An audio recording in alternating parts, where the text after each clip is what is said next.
Dito naman tayo, Ben, sa reklamo ng isa pong senior citizen na naatrasan po ng taxis diyan po sa kabaan po ng Visayas Avenue sa lungsod po ng Quezon.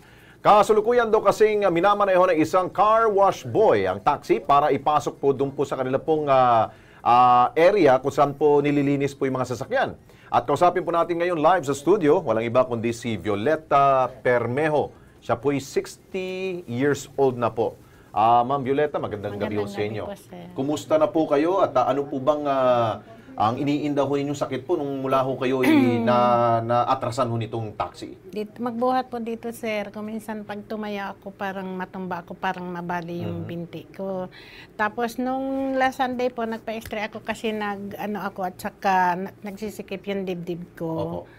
Tapos nung Martes, hiningi ko po sa kanila na ipa-x-ray ang ulo ko kasi sumasakit. Pina-x-ray naman po ako, pero yung resulta po kanina, ang sabi ng doktor, may nakita dito na parang fractured. Kaya kailangan ipa-CT scan. Sumasakit ba ho dyan sa pisngi ho ninyo? Okay, mula nung kayo po ay nasagasaan, kayo po ba'y tinulungan itong car wash company? Tinulungan naman po ako, sir. Ano pong una ho nilang ginawa ho? Nung yun hong umaga na yun, dinala naman po ako sa ospital, Okay. pina-x-ray na po ako dito. Tapos, mga ilang araw po bago hindi kami nagkita. Yun nga po, nagpa-x-ray uli ako dito. Hindi kami nagkita, kaya sarili ko ng gastos yun.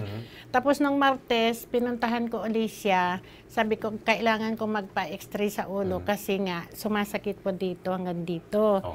Tapos, sabi po, ang gusto po sana ng anak ko talaga, CT scan. Yes. Sabi po ng dispatcher nila, mahal daw ang CT scan, kaya x-ray na lang. Pumayag po ako.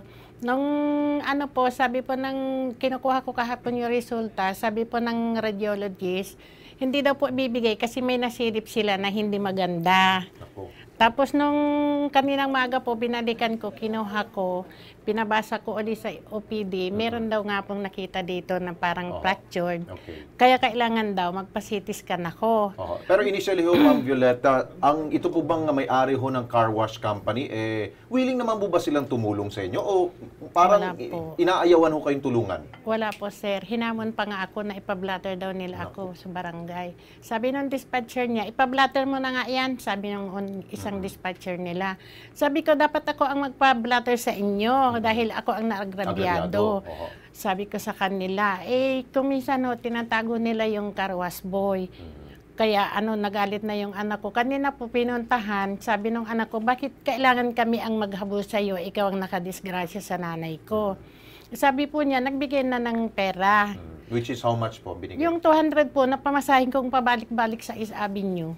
Yun po ang binigay. Mula noon, yun lang pong binigay talaga nilang tulong? Yun po ang binigay na pamasahe ko. Pero yung pinampa-extray ko po ng 18 at saka nung Martes, pera po ng taxi, car wash boy. Una-una, anong pangalan ho nung nakasagasaw sa inyo, ng car wash boy ho?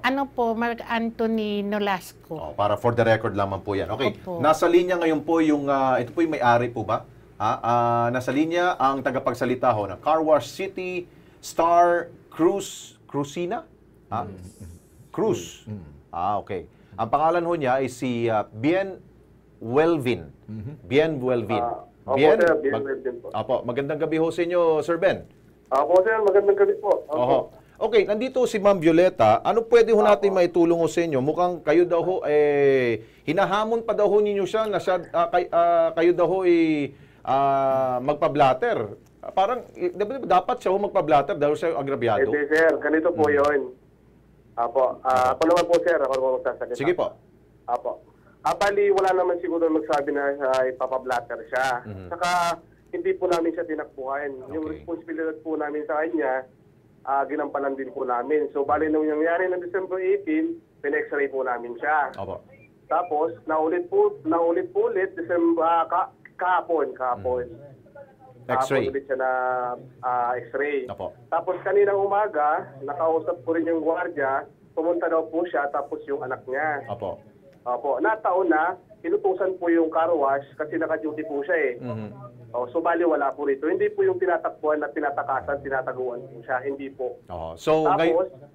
Tapos yung dispatcher po naman na dapat kausapin po siya, wala rin po nung time na yun kasi nag-almusal po. So sabi po sa kanya, hintayin po niya para tulungan siya, i-assist siya kung ano man po yung magiging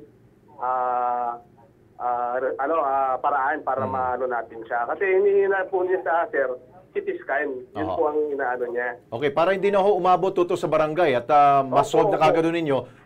Sir Bien, kayo po ba'y handa hong tumulong dito kay Ma'am Violeta talaga? Anytime po sir, kung kailangan talaga sa CT scan, pwede naman po kita CT scan. Pero ang akin lang naman po sir, Opo.